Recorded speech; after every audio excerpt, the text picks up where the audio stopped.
Bismillahirrahmanirrahim. Assalamualaikum warahmatullahi wabarakatuh.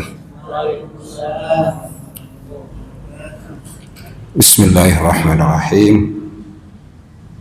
Alhamdulillahirabbil alamin. Wa bihi nasta'inu ala umuri dunya waddin. Wassalatu wassalamu ala asyrafil anbiya wa sayyidil mursalin nabiyina Muhammadin wa ala alihi wa ashabihi ajma'in. Amma ba'd.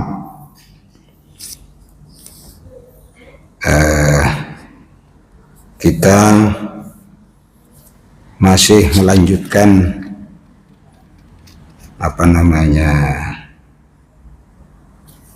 pengajian sebelumnya, yaitu tentang masjid dan sholat Jumat. Mungkin pertama, istilah masjid, karena kemarin sudah kita bicarakan, maka ada yang mungkin perlu saya sampaikan. Jadi masjid itu adalah isim makan atau nama tempat dari kata sajadah. Sajadah itu yasjudu, artinya bersujud. Maka ketika menjadi masjid itu artinya tempat sujud. Kalau itu nama itu tempat sujud, maka semua tempat yang digunakan untuk sujud pada Allah, tempat itu diberi nama masjid. Pertanyaannya, apakah sebelum Islam orang sudah bersujud? Ternyata sudah. Maka masjid dalam pengertian umum digunakan bagi semua tempat ibadah yang diperuntukkan untuk beribadah pada Allah, namanya masjid. Dalam perkembangannya memang nanti memunculkan, setiap agama memunculkan nama sendiri. Tetapi di dalam Al-Quran itu disebutkan satu contoh yang paling terkenal,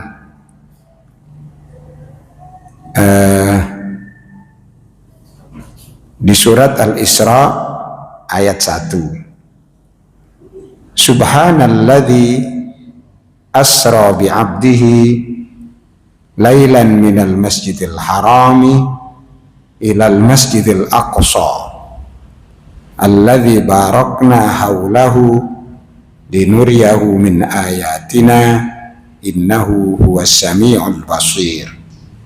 Di surat Al-Isra ayat 1. Itu banyak hafal karena ada peringatan Isra Mi'raj. Banyak yang hafal itu. Kalau diartikan,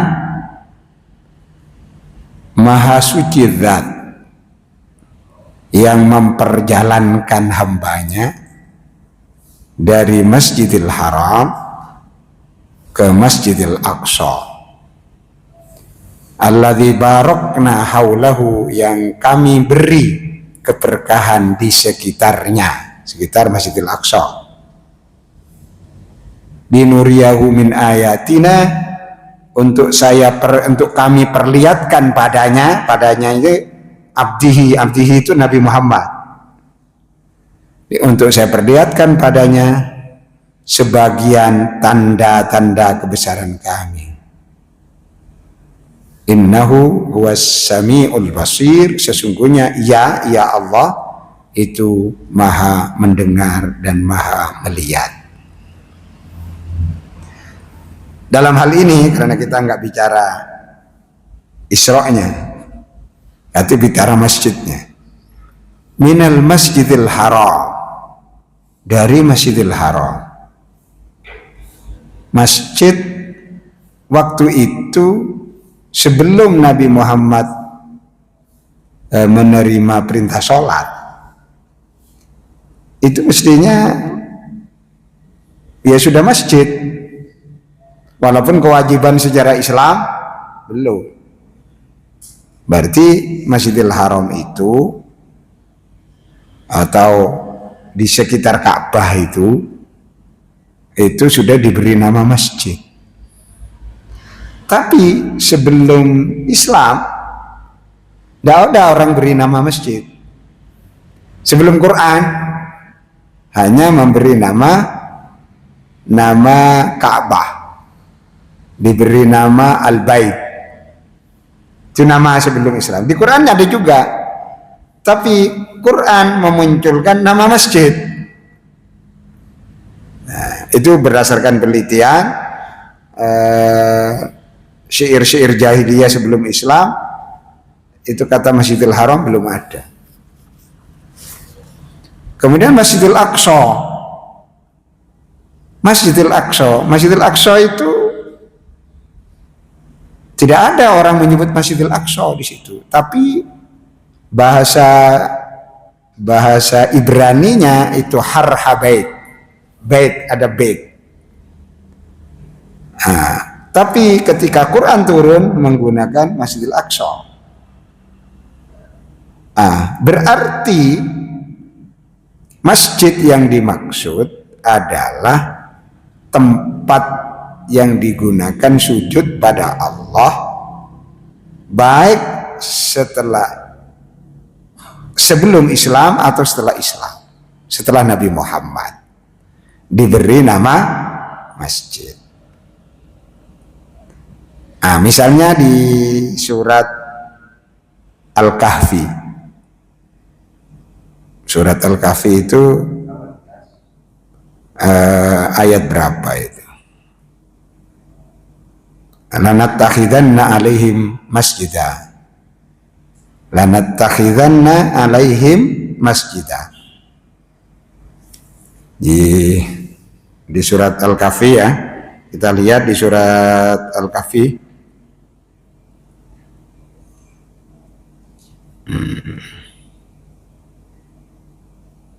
Lanattakhidanna alaihim masjidah.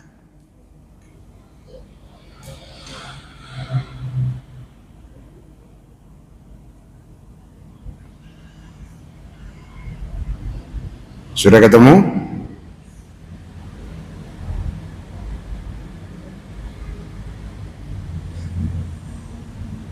Wa qala alladziina ghalabu ala amrihim lanattakhidanna alaihim masjidah.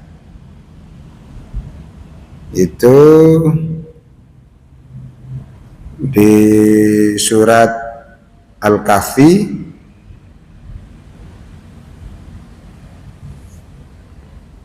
ayat berapa itu?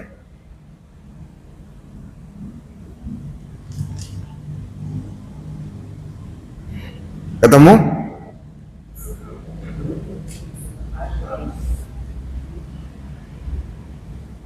Ketemu? Wa qala alladziina ghalabu ala amrihim lanattakhidanna alaihim masjidah. Itu ceritanya Ashabul Kahfi.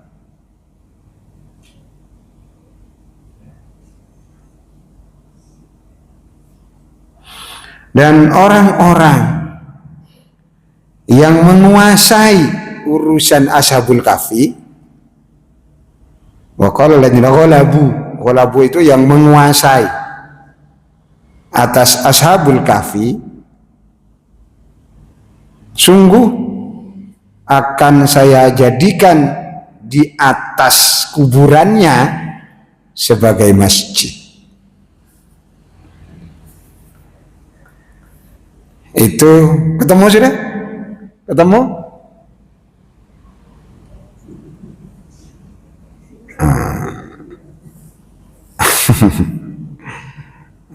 Natakitan alaihim masjidah.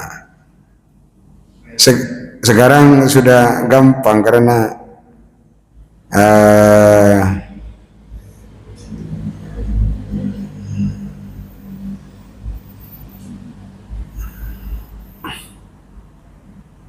kalau nggak keliru itu ayat keberapa itu?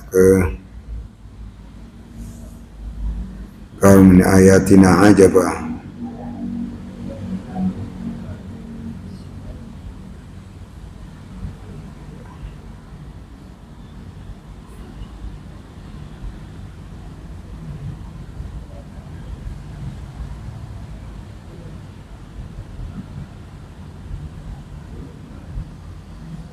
Nah, di ayat ke-21. 21 ya. Ya. Qala alladziina ghalabu ala amrihim lanattakhidanna 'alaihim masjidah, di bagian bawah.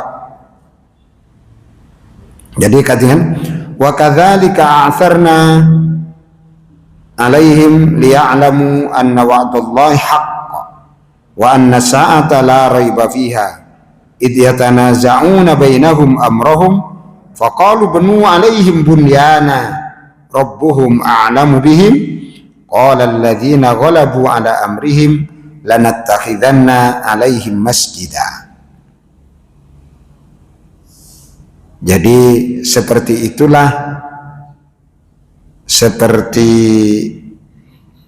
itulah kami menemukan mereka agar orang-orang itu tahu bahwa janji Allah itu benar dan kiamat pasti datangnya, la raiba fiha, sudah tidak ada keraguan di dalamnya. Idh yatanaza'una bainahum amrahum, mereka saling berdebat tentang Ashabul Kahfi itu, orang pemuda yang selama 300 tahun, hampir 400 tahun itu tidur kok 300 tahun. Akhirnya sudahlah, nanti faqala bunu ala alaihim bunyana, mereka berkata ayo bangun di atas kuburan mereka, karena setelah itu ini ceritanya nanti saya beri bangunan. Rabbuhum a'lamu bihim, Tuhan mereka itu lebih tahu tentang mereka. Akhirnya qala alladziina ghalabu ala amrihim, orang-orang yang menguasai urusan mereka berkata lanattakhidanna 'alaihim masjidah, akan saya buat di atas kuburan mereka itu sebuah masjid. Jadi tradisi kayak kuburan di masjid itu sudah ada sebelum Islam. Nah, terus pertanyaannya, peristiwa Ashabul Kahfi itu kapan? Sebelum Islam atau setelah Islam? Sebelum Nabi Muhammad atau setelah Nabi Muhammad? Kira-kira kalau jenengan kira-kira kapan? Sebelum Nabi Muhammad. Nah, itu diperkirakan orang ini kan, orang Ashabul Kahfi ini kan lari untuk membawa agamanya. Ternyata menurut penelitian, agama yang dimaksud adalah agama Kristen. Jadi agama Nabi Isa. Jadi di sampai tahun ke-300 tahun setelah Nabi Isa menjadi lahir sebagai seorang nabi, terus meninggal dalam pengertian disalib menurut keyakinan mereka, Itu orang Kristen, orang-orang Islam ya, Islam dalam tanda petik, maksudnya Islam pengikut Nabi Isa, itu tersiksa, dibunuh, karena rajanya waktu itu adalah raja dari Yunani, kemudian raja dari Romawi, yang agamanya pagan. Pagan itu penyembah berhala, penyembah patung. Orang-orang Kristen kan penyembah Tuhan satu. Belum ada Tuhan tiga, belum. Mereka esa, tauhid. Ketemu sama orang pagan itu penyembah berhala. Maka mereka itu dikejar-kejar. Lari, diantaranya lari ke gua. Itu waktu itu sudah ada uang.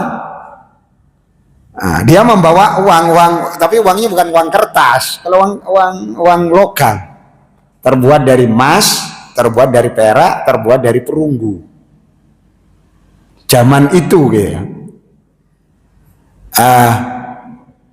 Lari, masuk kalah ke gua karena takut. Mereka bawa anjing, anjingnya menjaga. Nanti kalau ada orang ngejar, bilang ke ininya bahwa ini ada orang ngejar. Terus dia berada di situ, nggak berani keluar. Akhirnya capek, tidur. Lah tidurnya itu sampai 390 tahun. Turu, kira-kira oleh anak orang Surabaya turu 390 tahun atau 391 tahun. Kemudian mereka bangun, kan lapar. Mereka lapar kan? Menurut perkiraan dia itu hanya berapa? Hanya 1 hari. Atau saya tidur terlalu lama ini, 1 hari saya ini. Karena lapar, mengutus orang yang di situ itu untuk mencari makanan. Keluarlah. Nah, itu disebutkan sebelumnya itu. Di cerita ini di Ashabul Kahfi, datang keluar. Dipesan, awas loh, nanti kalau ngomong, kamu ngomong yang baik sama masyarakat situ. Tapi dia ketika keluar, kok beda ya bangunan-bangunan yang dulu dia masuk, kok beda semua. Sudah mulai kok apa yang terjadi ya? Tadi malam apa yang terjadi? Kok sepertinya? Terus dia makanan, terus dia mengeluarkan uang. Nah uangnya ini udah nggak laku. Uang 300 tahun yang lalu udah nggak laku. Tapi dia gimana? Terus orang, siapa ini? Nah, ternyata orang itu sudah Kristen semua, Pak. Yang dibeli makannya udah Kristen loh. Biasanya orang kan kereng-kereng, saya lari membawa agama, orang ini sudah Kristen. Tidak ada yang kenal sudah. Tempat-tempatnya itu nggak dikenal. Balik, baru dia sadar bahwa dia itu sudah lama berada di situ. Akhirnya karena dia sudah lama, orang-orang sudah Kristen, sudah daerah situ sudah Kristen, maka dia berdoa, ya Allah, ya sudah orang-orang sudah bagus semua sekarang. Terus dia cerita bahwa rajanya itu sudah menjadi Kristen. Nah itu diperkirakan di tahun 500. Jadi menjelang Nabi kan lahir tahun 571 Masehi. Jadi tahun 500-an. Jadi sekitar 50 tahun sebelum Nabi bangkit, dia utus sebagai Nabi Allah. Nah itulah yang akhirnya mereka berdebat. Debatnya itu gimana ini? Orang ini orang baik ini. Akhirnya meninggal Pak orang itu. Yang 7 karena dia minta, saya ini sudah terlalu tua, saya ini, ya Allah, saya ini. Akhirnya Allah mencabut, akhirnya dikuburkan di tempatnya di gua itu. Nah, orang karena dianggap orang suci kan, nenek moyang kan gitu. Orang kata yang satunya, ya sudah beri bangunan aja sebagai tanda. Terus yang berikutnya itu bilang, wa qala alladziina ghalabu ala amrihim lanattakhidhanna 'alaihim masjida. Orang yang menguasai berarti yang berkuasa waktu itu. Saya buat masjid. Lah, masjid yang dimaksud apa masjid seperti masjid orang Islam? Bukan, itu gereja. Dan memang jadi gereja. Itu yang apa namanya? Masjid itu berarti semua tempat sujud yang diperuntukkan untuk beribadah pada Allah namanya masjid. Itu makna secara lughatan yang disebutkan di dalam Al-Quran. Kemudian yang kedua, sekarang dilihat surat Al-Hajj ayat 40. Bisa dilihat di HP-nya kalau pakai HP, surat Al-Hajj ayat 40.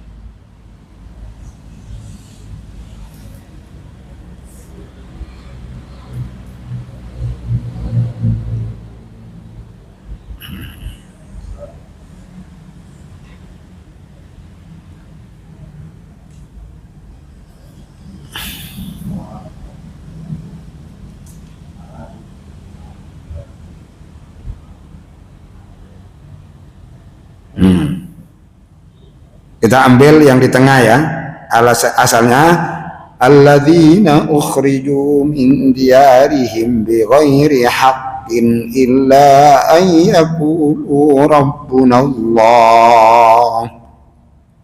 Nah, ini yang walaula daf'ullahi an-nasa ba'dahum bi ba'din lahuddimat sawabi'u wa biya'u wa salawatu wa masajidu yuzkaru fiha ismullahi katsira wa la yansuranna Allahu man yansuruh innallaha laqawiyyun aziz. Ketemu? Walaula daf'ullahin nasa ba'dahum bi ba'din. Andaikan tidak ada penolakan Allah, andaikan tidak ada penolakan Allah atas manusia untuk bertengkar dengan manusia yang lain, antara satu dengan yang lain itu tengkar, tetapi Allah tidak berkehendak. Kalau itu misalnya Allah tidak menolak, apa yang akan terjadi? Lahuddimat sawami'u, maka gereja-gereja itu, gereja-gereja sawami itu gereja, wabiyaun sinagog-sinagog, wasolawatun pakai solawat itu, dan biara-biara.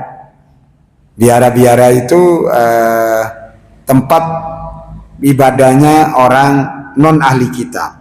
Ini tafsir saya menerjemahnya begitu. Wa masajidu, dan masjid-masjid, yuzkaru fiha ismullahi katsira, yang di tempat ibadah semua itu, ini kalau saya ngartikan, tapi umumnya orang ngartikannya fihanya kembali ke masjid, yang di tempat-tempat ibadah tersebut nama Allah disebut secara banyak. Wala yansurannallahu man yansuru, sungguh Allah akan memberi pertolongan pada orang yang Allah kehendaki untuk ditolong. Innallaha laqawiyyun aziz, sesungguhnya Allah itu maha kuat dan maha dahsyat dan maha perkasa. Nah, di sini di ayat ini Allah memberi nama pada pengikut-pengikut ibadah, pengikut-pengikut agama. Untuk orang Kristen, Shawame. Untuk orang Yahudi, Bia. Untuk non ahli kitab, pakai sholawat. Untuk orang Islam, pakai masjid. Problemnya ketika fiha ini kembali kemana? Yang nama Allah disebut secara banyak di masjid itu, di dalam masjid itu, menurut umumnya orang menafsiri. Tapi kalau saya, nama Allah disebut banyak di tempat-tempat ibadah itu, hanya namanya beda-beda. Kalau yang Islam Allah, kalau orang Kristen Allah, yang orang Yahudi ada nama yang terkenal mereka, tapi maksudnya Tuhan yang satu itu. Berarti di sini sudah ada pemilahan. Kalau di surat Al-Kahfi itu non Muslim pun namanya masjid. Di sini sudah ada pemilahan. Berarti nama masjid itu adalah proses sosiologis kalau bahasa sekarang. Jadi proses sosiologis dan teologi memunculkan nama-nama tempat ibadah itu berbeda-beda. Kalau dalam bahasa harian sekarang, untuk gereja disebut kanisa, church dalam bahasa Inggris. Tapi dalam bahasa Arab untuk orang Yahudi namanya kunais, dari kanisa juga, artinya gereja kecil. Kenapa kok gereja kecil? Karena pengikut Yahudi itu sedikit, Pak. Jadi yang Kristen itu besar, karena Kristen itu lintas seperti Islam gitu. Pokoknya siapapun, tidak hanya orang Yahudi, tapi semua manusia itu dianjurkan untuk masuk Kristen. Nah, orang Yahudi enggak. Agama Yahudi itu untuk orang Yahudi tak, wong Jawa gak oleh, wong Cina gak oleh. Mereka eksklusif dan mereka dalam bahasa lain sombong. Kami ini bangsa terpilih. Yahudi itu hanya kami, yang lain no way. Mereka gitu. Maka mereka diberi nama tempat ibadahnya kunais, karena mereka memang dari etnik Yahudi. Nabi Isa itu turunan Nabi Ibrahim, turunan Nabi Yakub, Siti Maryam juga begitu. Maka tempat ibadahnya kunais, artinya gereja cilik. Kalau kanisa, gereja gede gitu loh. Ini dalam bahasa sekarang ini. Dalam Al-Quran menggunakan biya, menggunakan sawami. Dalam bahasa harian sekarang menjadi seperti itu. Nah, masjid tetap wa masajidu. Masjid dijamak jadi masajid. Berarti dalam perkembangannya tempat-tempat ibadah itu memiliki nama sendiri, memiliki corak sendiri.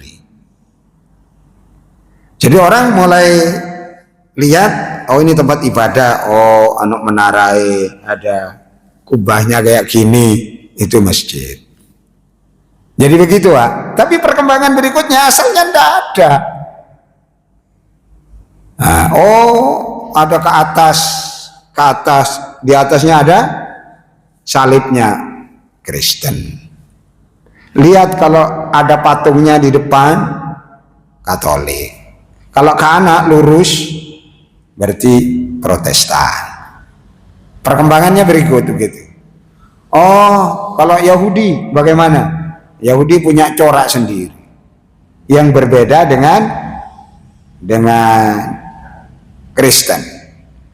Kemudian tempat-tempat ibadah orang-orang Hindu, kayak Borobudur, kayak mana orang Hindu, orang Buddha, sendiri. Jadi perubahan itu tidak hanya di nama, tapi juga pada mempengaruhi arsitektur tempat ibadah. Itu karena belas kasih Allah, manusia itu gak tukaran. Katanya di surat mana? Surat Al-Hajj ini, andaikan tidak ada penolakan Allah, maka manusia akan bentrok, maka gereja-gereja akan dihancurkan, sinagog-sinagog dihancurkan, masjid mungkin dihancurkan sebagai akibat manusia saling mengklaim dirinya benar dan akhirnya saling bertabrakan. Nah, ternyata Allah tidak mau seperti itu. Buktinya masjid ya bagus, gereja ya berdiri karena sing ganggu, kecuali yang diganggu oleh teman-teman kita kadang-kadang sing kereng-kereng itu. Nah, kemudian wihara di Mojokerto pojokan ini, Mojokerto, Mojosari ada wihara di situ, tetap berdiri, tidak ada yang ganggu itu. Padahal sekitarnya Muslim semua. Nah, itu terjadi seperti itu. Kesimpulannya, jadi istilah masjid kemudian menjadi bagian yang secara sosiologis itu milik orang Islam, itu terjadi dalam perkembangannya karena yang lain sudah menggunakan istilah lain. Tapi sebetulnya semua tempat ibadah bisa dijadikan namanya masjid. Nah, ini juga mempengaruhi Pak, mempengaruhi apa namanya, mempengaruhi sikap hidup. Jadi kalau di Amerika sekarang kan gereja itu nggak ada yang orang Kristen banyak, tapi gerejanya kosong. Orang Islam sedikit, gak duwe masjid. Nah, hubungan baik. Ya apa? Nek gereja mau tak tuku. Itu. Gereja ini dituku. Ya di sana itu buat masjid sendiri sulit Pak. Ayo wis, karena kalau sing teko tidak ada orang datang. Akhirnya orang Islam membeli gereja, dirubah menjadi masjid. Itu. Ini kapan? Sekarang ini begitu.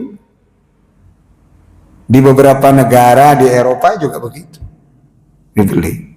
Tapi gak ono ceritane kemudian masjid didadane gereja, itu nggak ada.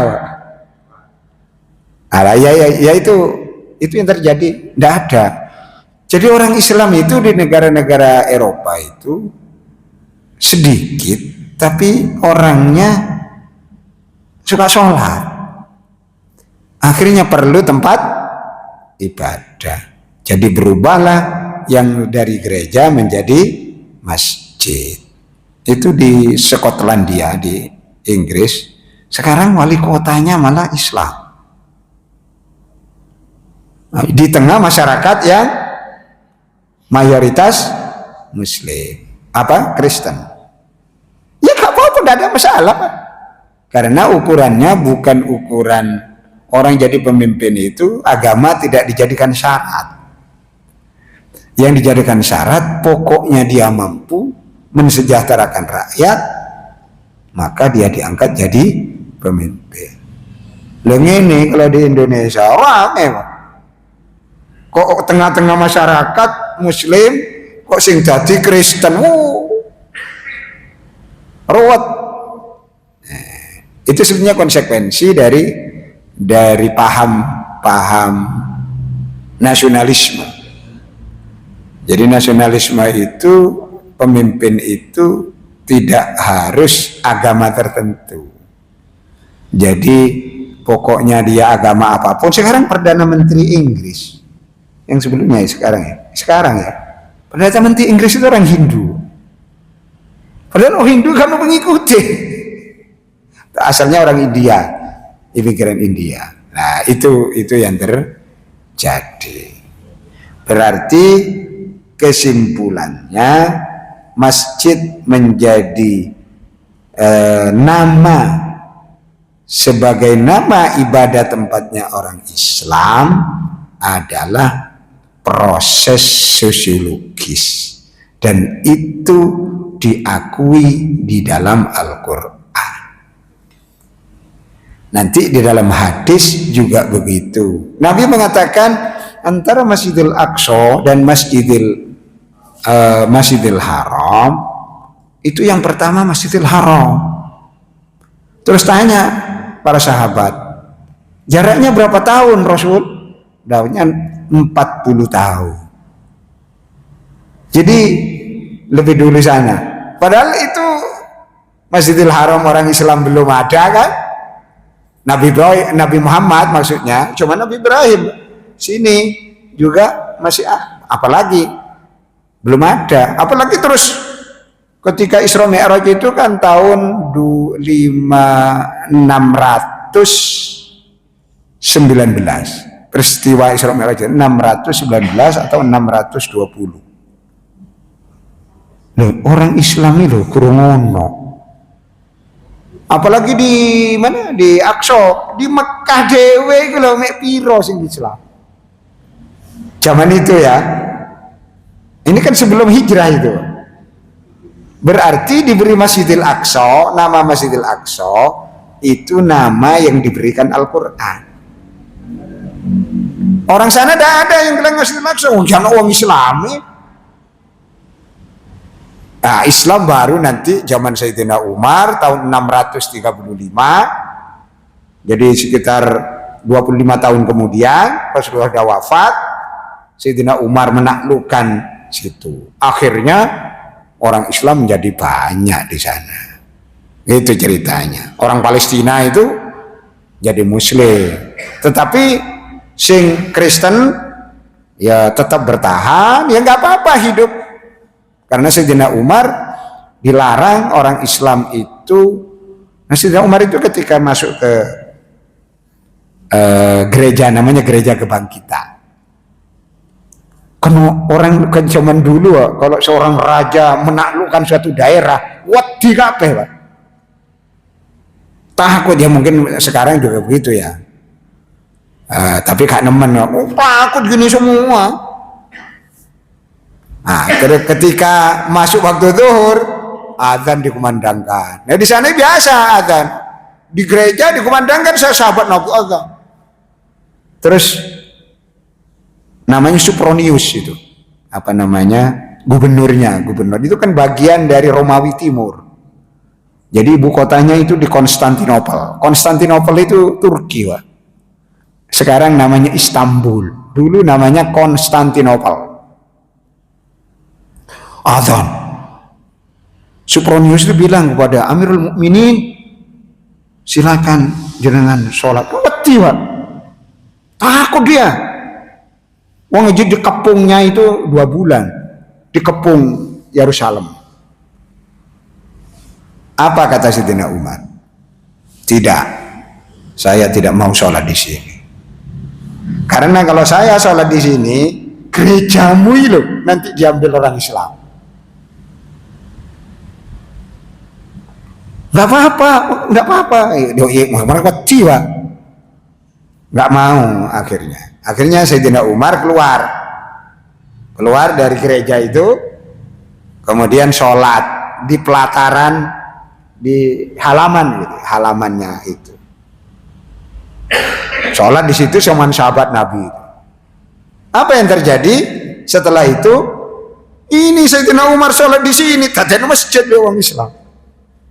Tapi gerejanya tidak diambil. Karena Sayyidina Umar membuat semacam prasasti. Orang Islam tidak boleh mengganggu orang Kristen. Nah, itu hak. Jadi orang Islam itu wapi. Menurut saya wapi nemen. Terus kalau mereka yang berkuasa, lain ceritanya. Tapi masjid ini yang masih Sayyidina Umar itu walaupun sekarang dikuasai Israel, itu kan wilayah itu sudah dikuasai Israel. Itu tetap Pak masjid. Walaupun itu memang terjadi konflik internal di kalangan gereja itu, sampai sekarang pemegang kuncinya gereja itu orang Islam. Karena mereka banyak aliran, banyak mazhab kalangan Kristen itu. Jadi tempat ibadahnya, tempatnya yang diyakini sebagai tempat disalibnya Nabi Isa di situ, Yesus Kristus, itu mereka orang Islam ya, orang Islam aja yang pegang. Nanti orang Islam yang ngatur aja, mereka mau diatur oleh orang Islam. Sampai sekarang, saya pernah ke sana, masuk pakai kopiah saya. Ini orang Indonesia, diparani saya. Sampai Kristen? Enggak, saya Islam, tak bilang gitu. Saya masuk ke situ. Nah, di situ kemudian di situ ada gambarnya apa salib Nabi Isa. Nah, itu orang Pak kalau turun itu gambarnya itu dok patung lah gitu. Sini orang itu nangis-nangis. Nah saya kan orang banyak nangis-nangis, gimana ini? Terus saya nyentuh juga ke apa namanya? Ya patung ya tuh, diturunkan itu. Itu menggambarkan bahwa Nabi Isa itu disalib di situ. Saya dibilangi sama teman saya, itu sama gaitnya, gait dari Islam kan? Itu Kristen itu gitu. Nah iya, Nabi Isa ini kan juga Nabi saya, tak bilang gitu. Orang Kristen kan Nabi saya. Saya kan nggak yakin Nabi Isa itu sebagai Tuhan. Nabi Isa sebagai Nabi, manusia biasa. Nah itu yang terjadi. Jadi bisa saya sampaikan bahwa istilah masjid adalah istilah yang muncul secara sosiologis dan teologis. Kemudian masjid itu milik Islam, kemudian yang gereja kanisah itu miliknya Kristen, yang yang Yahudi namanya sinagog, yang namanya macam-macam, ada bahasa Al-Quran sholawat. Nah, itu yang Buddha ada wihara apa namanya saja, ada macam-macam namanya itu. Nah, itu juga diabadikan di dalam Al-Quran dengan perkembangan istilah, karena kalau bahasa itu kadang-kadang bisa berubah namanya. Nah, itu yang terjadi. Nah, sekarang kita fokus ke masjid. Masjid juga mengalami perkembangan. Masjid pertama dalam Islam, masjid dalam pengertian setelah Nabi Muhammad. Mana yang pertama dibangun?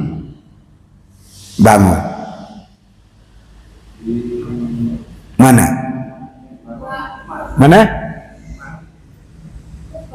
Masjid Kuba.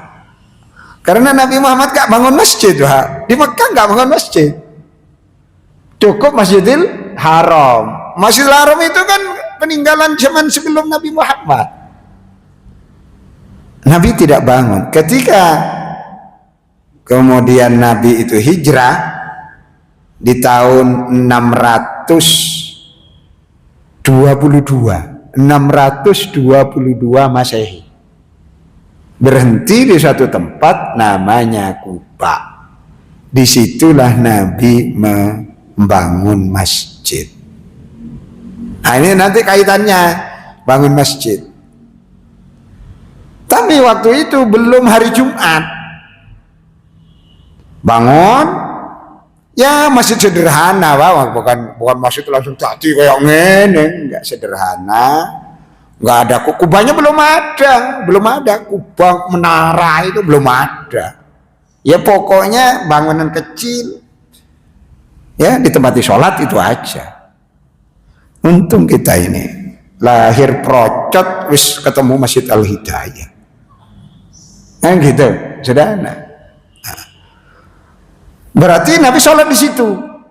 Setelah itu Nabi jalan lagi. Di tengah jalan ini sudah masuk waktu Jumat. Kak sempat bangun, pokoknya ada di situ di tempatnya ini. Nah, nanti ini timbul persoalan fikih. Nabi kan dalam perjalanan musafir kan. Nah, kemudian Nabi sholat Jumat. Makanya di sini di Madinah disebut ada Masjid Jum'ah. Tapi biasanya umroh di Kowo biasanya ke tempat situ. Yang dibawa ke Kuba saja. Kalau saya kan peneliti, masih jalan saya. Ya ijenan. Kecuali orang yang seneng. Orang-orang itu kalau umroh gitu ya gak mikir gitu. Pokoknya Masjid Nabawi gitu aja kan. Terus Nabi sholat Jumat di situ. Nabi kan belum mukim, tapi sholat Jumat. Lah nanti ini memunculkan perbedaan pandangan bagaimana orang sholat Jumat. Baru setelah itu Nabi yang ketiga turun membangun Masjid Nabawi. Jadi Nabi itu di Madinah dalam waktu cepat membangun 3 masjid. Kalau pemimpin sekarang sak ngono dalam waktu cepat itu mungkin semingguan gitu loh. Itu 3 masjid. Masjid Kuba, Masjid Jum'ah, Masjid Nabawi. Tapi tentunya masjid yang belum terbentuk seperti sekarang, tidak harus ada kubahnya, tidak harus ada menaranya. Menara itu gak ada. Menara itu dari kebudayaan non muslim. Ini cerita masjid ini. Jadi di masjid itu perkembangannya itu juga melalui proses yang lama. Kemudian pada masa di masjid itu ada unsur zaman Nabi sudah ada namanya mihrab. Kalau di Quran mihrab itu ada, tapi itu untuk Yahudi. Idza qala 'alaiha Zakaria al-mihrab. Di Quran ya. Iya. Jadi itu bukan masjid. Itu menceritakan Nabi Zakaria dan Siti Maryam. Siti Maryam itu ibunya Nabi Isa kan dipelihara, diambil anak karena nggak punya anak. Nabi Zakaria ini nggak punya anak, maka mengambil anak Siti Maryam. Kalau orang Kristen bilang Bunda Maria, Siti Maryam. Mihrab. Lah zaman Nabi mihrab itu berfungsi sebagai apa? Berfungsi sebagai tempat imam. Kayak gini. Kemudian zaman Nabi sudah ada mimbar. Tapi mimbarnya gak ngene, ini gayan Gresik ini. Atau Jepara. Saya nggak tahu ini mana. Tapi mimbarnya itu mimbar gini. Ke atas pintunya gini, dari depan. Dari depan. Pakai apa? Dulu udah ada ininya, hanya pakai apa namanya? Tempatnya gini. Nah, gini ke atas gini. Asalnya zaman Nabi. Terus ini tangganya, ada tangganya, Pak. Tangganya 1, 2, 3. 4 sama tempat duduknya.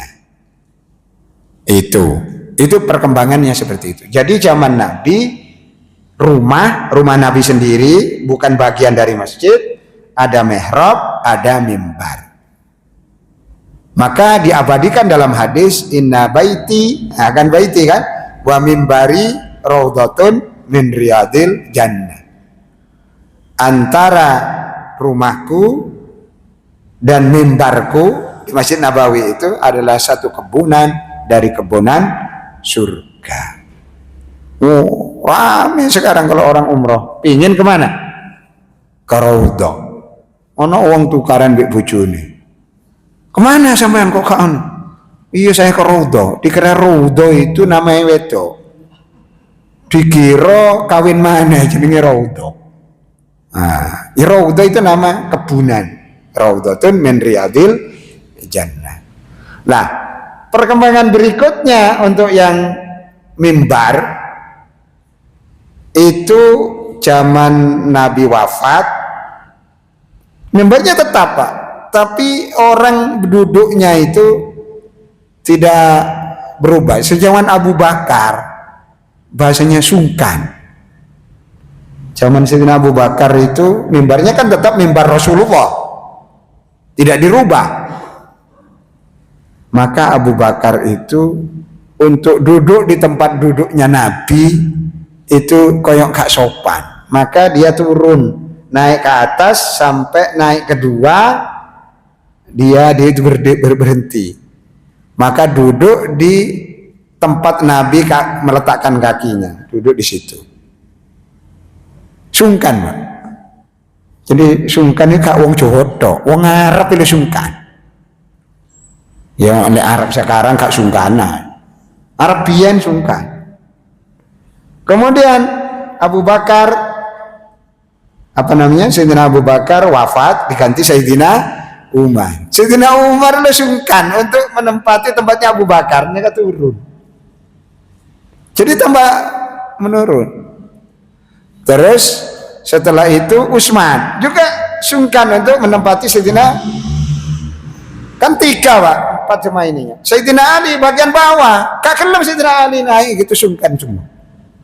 Akhirnya Sayyidina Ali ada di bawah, kalau pidato tidak naik ke atas karena egaliter kalau bahasa sekarang. Nah setelah itu kepemimpinan Islam pindah ke Damaskus, namanya yang berkuasa Muawiyah bin Abi Sufyan.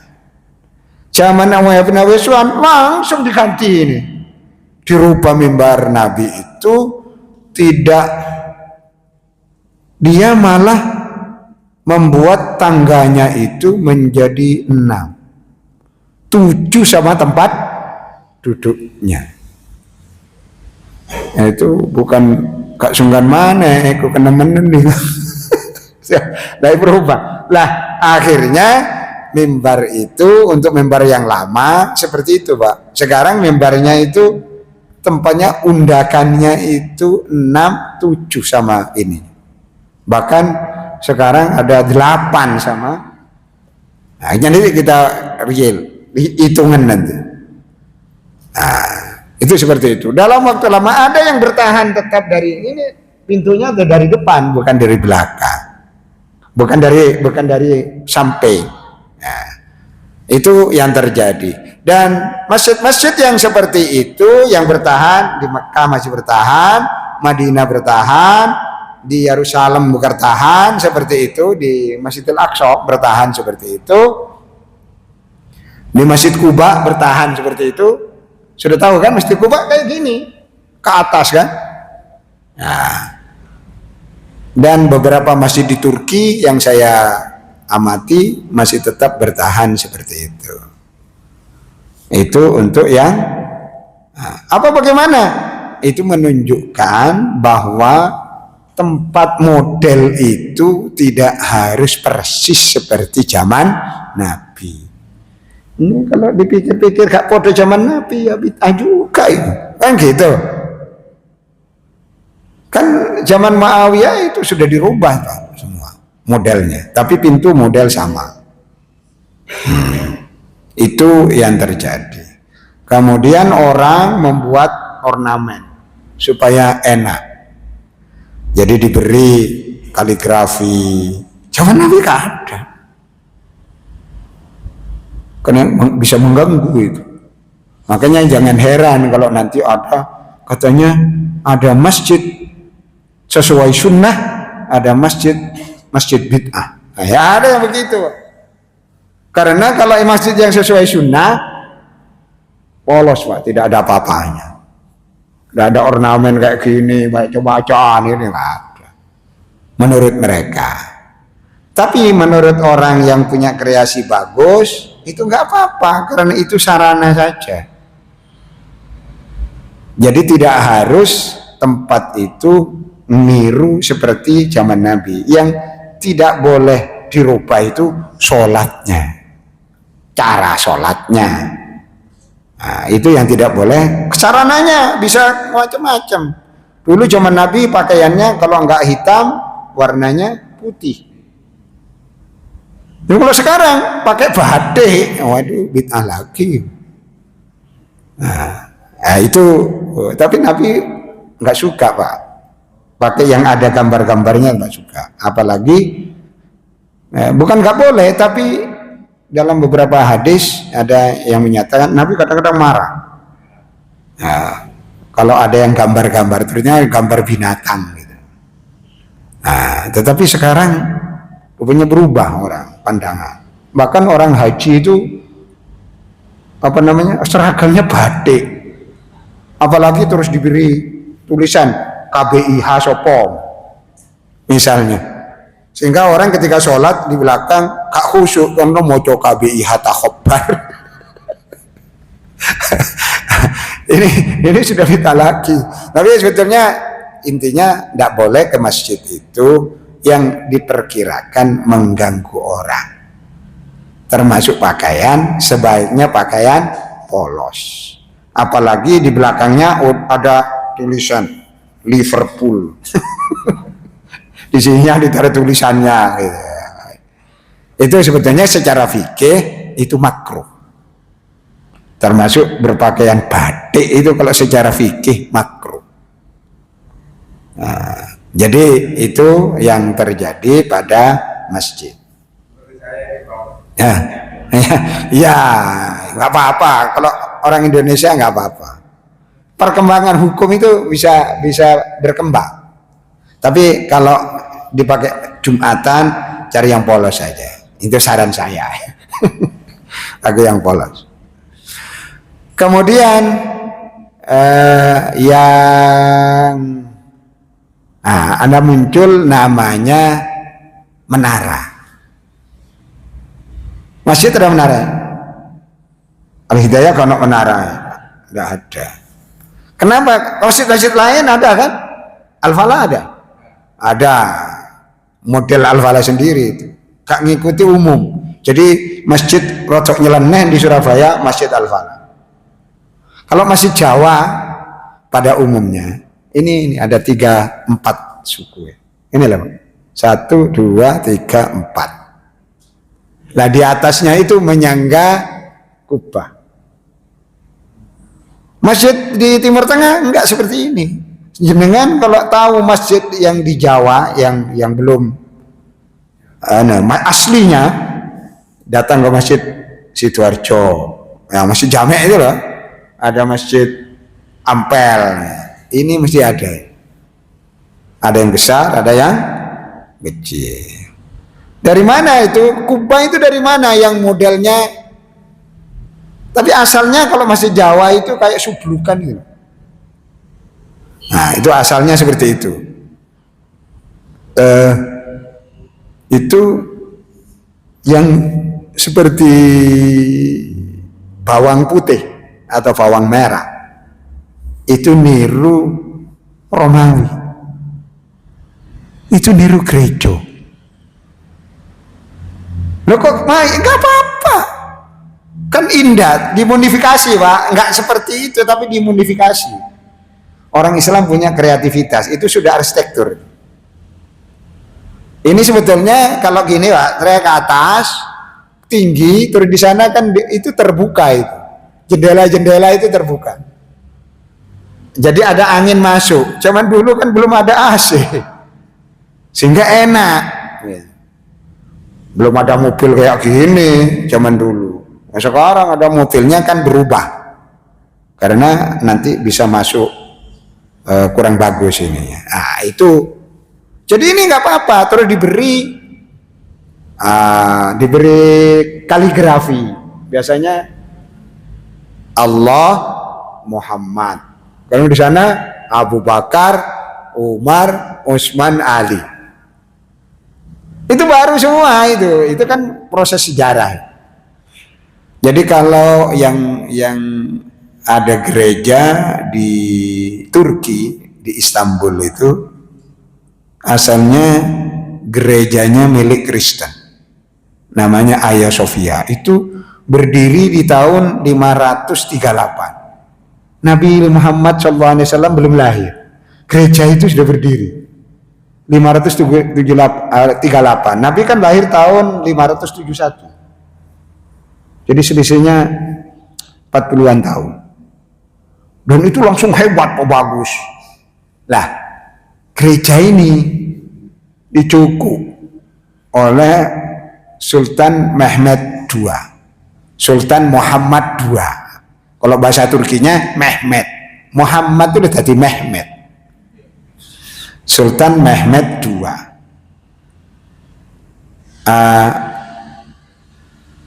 Dan itu memang gereja, Pak. Jadi gambar-gambarnya masih ada.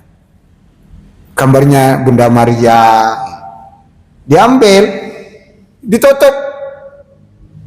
Ini kubahnya ada, hanya ditutup, Pak. Kan ada gambarnya di sebelah sana, itu gambarnya Bunda Maria, gambarnya kadang-kadang. Terus dirubah, diberi tulisan Allah Muhammad, Abu Bakar, Umar, Utsman, Ali. Kemudian ada Hasan Hussein, gitu gini. Nanti kalau jenengan ke sana, masuk ke tempat itu, jenengan akan tahu. Sekarang kan jadi masjid lagi. Nah, itu, dan orang Islam tidak menghancurkannya. Itu diabadikan tetap. Ada kaca-kaca itu yang sisa-sisa lama, itu dibiarkan. Jadi orang Islam ini adalah orang yang sangat menghargai budaya. Hanya ditutup aja, dan bukan dihapus, ditutup. Dan itu masih ada jarak ya. Misalnya di sini ada gambarnya Yesus, diganti Umar. Gitu. Kalau dilihat dari sini kelihatan. Nah nanti kalau jenengan ini ada rombongan dari Masjid Hidayah nanti ke Turki. Gitu. Bisa.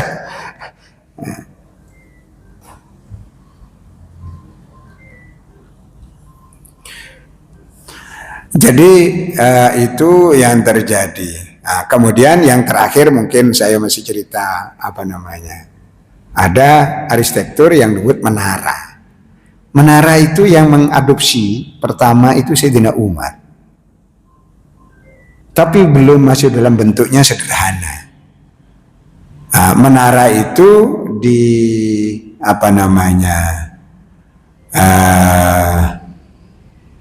Diambil dari orang Persia. Persia itu Iran. Agamanya apa? Agamanya Majusi, Zoroaster. Manaro itu artinya tempatnya api. Orang-orang Zoroaster, orang Majusi itu menyembah api. Menyembah api. Nah, karena seperti itu oleh Sayyidina Umar, kayaknya bagus ini. Bagaimana kalau kita ambil tapi bukan tempatnya api, tapi tempatnya azan. Akhirnya dimodifikasi kayak tempatnya azan. Nanti orang kalau naik ke atas azan. Waktu itu kan belum ada ini pengeras suara ini baru abad 20. Tahun 1904-05 itu baru masuk Mekah Madinah. Indonesia di Jawa kurang ono. Makanya kalau ada beduk itu ya pantas lah. Ya itu tung nanti orang dari jauh-jauh, wah ini udah zuhur ini. Walaupun nanti setelah itu timbul perbedaan pandangan. Cuman Nabi kau gitu. Jadi itu yang terjadi. Jadi menara akhirnya menjadi bagian tak terpisahkan dari masjid. Itu terjadi yang pertama adalah Sayyidina Umar. Kalau lebih dulu dari gereja dari Kubah. Kubah ini diambil dari istana Romawi, kemudian dipakai gereja. Makanya kalau di Timur Tengah, gereja ini ya kayak gini, kayak masjid. Bedanya kalau masjid itu bulan bintang, di atasnya itu, kemudian kalau gereja salib. Tapi bentuknya sama. Nah, itu menunjukkan antara Islam dan Kristen dalam bidang budaya itu saling memberi antara satu dengan yang lain. Itu sudah menjadi umum. Tapi ini kalau saya ceramahkan ke teman-teman sing ini, maunya tuh ini Islam ini mau. Ya enggak juga, usaha Islam niru. Tapi tidak niru,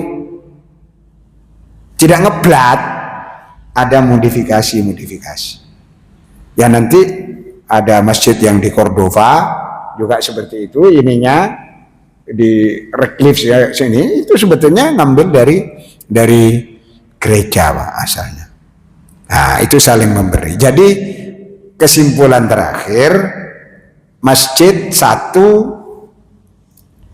itu adalah istilah yang secara bahasa bisa digunakan kepada semua tempat ibadah. Tuh. Yang kedua, karena perkembangan paham keagamaan dan perkembangan interaksi budaya secara sosiologis, masjid itu digunakan hanya untuk Islam dan yang lain menggunakan istilah lain. Itu yang kedua. Yang ketiga, masjid mengalami perkembangan baik di dalam sisi interior yang terpenting adalah mihrab dan mimbar mengalami perkembangan. Nah, ada yang maksuro. Maksuro itu tempat penguasa Pak, kayak tempatnya ini sekarang itu namanya maksuro. Apa? Maksuro. Artinya kalau imam datang terus ditempati di situ, itu nama maksuro. Maksuro itu artinya istana. Karena dulu yang jadi imam itu kepala daerah. Jadi yang jadi imam itu dulu. Tapi perkembangan kan yang kepala daerahnya kayak so ngaji ya apa. Nah, dulu kan harus alim Pak. Makanya jadi syarat jadi khalifah harus ahlul ijtihad. Suaranya baik. Tapi kalau Sayyidina Umar kan sadar suaranya kurang bagus. Tapi Sayyidina Umar kadang-kadang terutama di sholat taraweh itu diberikan pada Ubay bin Ka'ab, suaranya bagus. Sayyidina Umar jadi makmum. Tapi secara sosiologis memang yang jadi imam itu penguasa. Maka karena penguasa itu supaya karena banyak gangguan orang, kadang-kadang harus ada pengamanan, maka diletakkan maksuro. Maksuro ini tidak boleh kalau sudah masuk imam dalam pengertian pemimpin itu dijaga Pak, supaya gak dipateni ya gitu kan, jadi inceran gitu. Lah itulah perkembangan masjid seperti itu. Saya kira untuk sementara ini yang bisa saya sampaikan. Kita tidak hanya belajar fikih, tapi ada belajar juga bagaimana masjid berinteraksi dengan ada unsur lokalnya setelah sampai ke berbagai negara yang mempunyai ciri-ciri yang berbeda antara satu daerah dengan daerah lain. Tetapi umumnya masjid itu kalau interiornya pasti ada mihrab, pasti ada mimbar, itu pasti itu. Semua masjid mesti ada itunya. Nah, kalau maksura kadang ada yang tidak ada. Kalau maksura itu tempat seperti ini. Tapi kalau di Surabaya kayaknya anak semua. Ada tempatnya tempatnya imam atau tempatnya takmir, itu ada di sini. Di Al-Falah itu ada juga ya, di sebelahnya itu. Semua seperti itu. Nah, itu yang terjadi. Kemudian menara itu hampir seluruh masjid di dunia, terutama masjid ini ada menaranya. Kecuali masjid-masjid di Eropa yang beli ke gereja itu ada yang ditambah, ada menara, ada yang tidak, karena dianggap tidak masalah. Berarti urusan ini urusan duniawi. Nah, sedangkan urusan yang cara sholatnya segala macam itu urusan keagamaan yang tidak boleh berkembang. Nah, kalau alasannya itu tidak ada alasan bagi tetap seperti sholatnya Nabi. Walaupun nanti ada pendapat-pendapat karena perbedaan di dalam memahami sunnah Nabi. Saya kira itu yang bisa saya sampaikan. Monggo kalau ada yang dikonsultasikan, ditanyakan, monggo. Dan saya ini ditunggu tamu. Monggo, silakan. Monggo.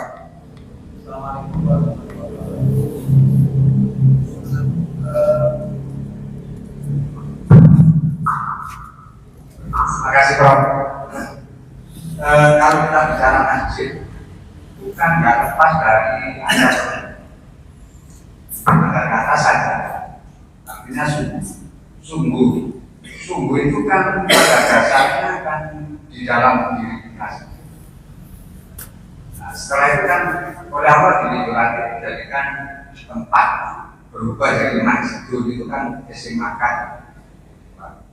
Itu sebenarnya secara biologi maupun secara sosiologi dulu biologinya atau sosiologi pertama. Yang kedua, kalau kita secara historis di Indonesia itu kan Islam mungkin agama yang terjaga. Kira-kira masjid pertama yang dibangun mana Pak? Angkor. Kalau secara historisnya. Yang kedua, tadi Pak mengatakan bahwa di Gua Al-Ka'bah bukan orang-orang Kristen. Sebenarnya kalau kita berbicara pada Al-Quran itu kan nggak ada kalimat Kristen, yang ada kan Yahudi Nasrani. Jadi Kristen secara di dalam Al-Quran itu nggak ada. Cuma pengertian Kristen itu kan setelah ada perkembangan dari Paulus. Maka dikatakan bahwa Kristen itu sebenarnya agama yang nggak punya kitab, karena nggak punya kitab ngambil Injil dan Taurat. Kalau kita kaji cuma itu yang saya tanyakan, kata-kata masjid itu kan akar kata sajid, sajadah itu artinya sebenarnya masjid yang lebih hakiki ya diri kita sendiri. Kita harus bersungguh-sungguhnya di tempat bersungguh-sungguh ketika kita sudah. Kira-kira begitu. Terima kasih. Yang masjid pertama juga sesuatu.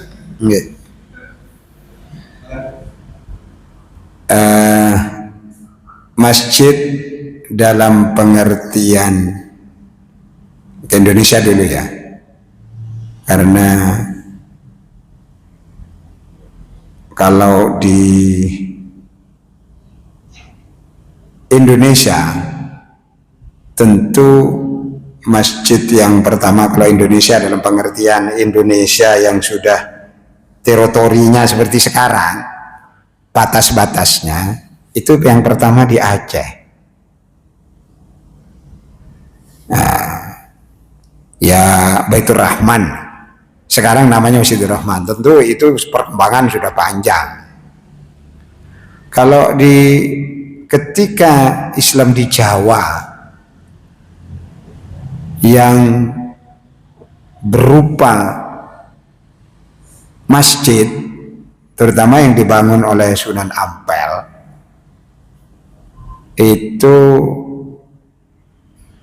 lebih dulu Masjid Kembang Kuning daripada Masjid Ampel, karena Masjid Ampel itu lewat situ asalnya membangun. Tapi tentu saja yang seperti yang sekarang masih sangat sederhana dan bahannya bahan kayu, belik tutupnya itu. Baru kemudian kalau di Surabaya ada Masjid Peneleh, tapi Masjid Peneleh ini saya tidak punya informasi banyak, tapi itu juga tinggalan Sunan Ampel, dan itu bisa abadi karena bahan yang dibuat untuk fondasi itu sudah pakai pakai tanah. Jadi bisa dikenali sampai sekarang. Sedangkan yang lain dulu kan batu diletakkan begitu aja kan pindah. Ini enggak, ini digali, nah, bisa dikenali. Lah memang Islam ada abad 11 itu sudah ada misalnya Fatimah bin Maimun, tapi itu tidak ditemukan masjidnya. Atau di Kediri itu abad ke-12 ada Syekh Wasil namanya di Kediri, tetapi Istana Gedong yang masjid yang di Kediri itu Jalan Toho itu sudah kemudian. Jadi mungkin dulu itu nggak sempat bangun masjid. Kalau ada masjid ya sembunyi-sembunyi karena yang kuat kan Hindu. Itu yang terjadi untuk itu. Jadi istilah masjid dari akar kata sajadah yasjudu lebih dulu mana? Sosiologisnya atau apanya menurut ini? Teologinya. Ya teologi dulu. Teologi dulu. Jadi orang percaya kemudian buat masjid. Tapi harus dibedakan antara masjid dalam pengertian teologi dan masjid dalam pengertian sosiologi. Teologi lebih dulu. Karena teologi maka semua tempat ibadah agama apapun namanya masjid. Itu kesimpulan saya. Itu sudah saya tulis itu. Kemudian sosiologi ini beriring berjalan dengan munculnya Nabi Muhammad, dan Nabi terus selalu menyatakan masjid. Nah, maka secara sosiologis terus orang datang kemudian terus bilang masjid, datang kemudian bilang masjid, kan ngikutin Nabi Muhammad. Maka masjid itu menjadi bagian tak terpisahkan dari Islam, baik secara teologis atau sosiologis. Tapi teologisnya dulu bisa, karena ditemukan di dalam Al-Quran, bukan Islam Nabi Muhammad belum itu diberi nama masjid. Nah, tentu saja lebih dulu teologisnya. Tapi sosiologisnya itu dimulai dari Nabi Muhammad sampai sekarang. Nah sekarang kalau orang masjid, itu masjid itu orang Kristen, nggak ada. Nah, secara sosiologis begitu. Jadi perkembangan sosialnya begitu. Saya kira itu yang bisa saya sampaikan. Mungkin yang akan datang nanti sudah bisa meningkat ke bab zakat. Ya bab zakat aja lah. Ya, biar urusan zakat bisa jalan.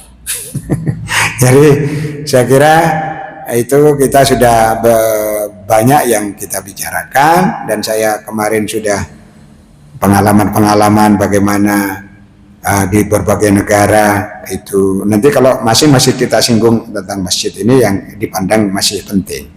Saya kira itu yang bisa saya sampaikan, kurang lebihnya mohon maaf. Kita membaca Sayyidul Istighfar.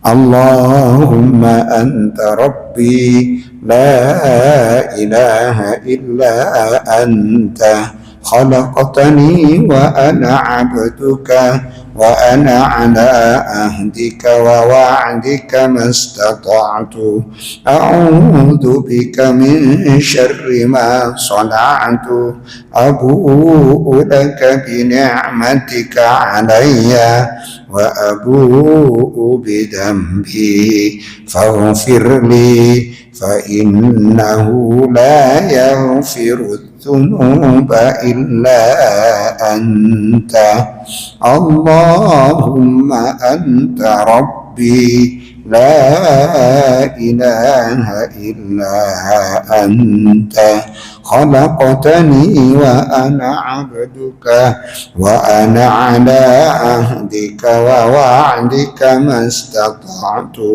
أعوذ بك من شر ما صنعت وأبوء بذنبي فاغفر لي فإنه لا يغفر الذنوب إلا أنت اللهم أنت ربي لا إله إلا أنت خلقتني وأنا عبدك وأنا على عهدك ووعدك ما استطعت أعوذ بك من شر ما صنعت أبوء لك بنعمتك علي وأبوء بذنبي فاغفر لي فإنه لا يغفر الذنوب إلا أنت. Kita akhiri. Subhanakallahumma wa bihamdika. Assalamualaikum warahmatullahi wabarakatuh.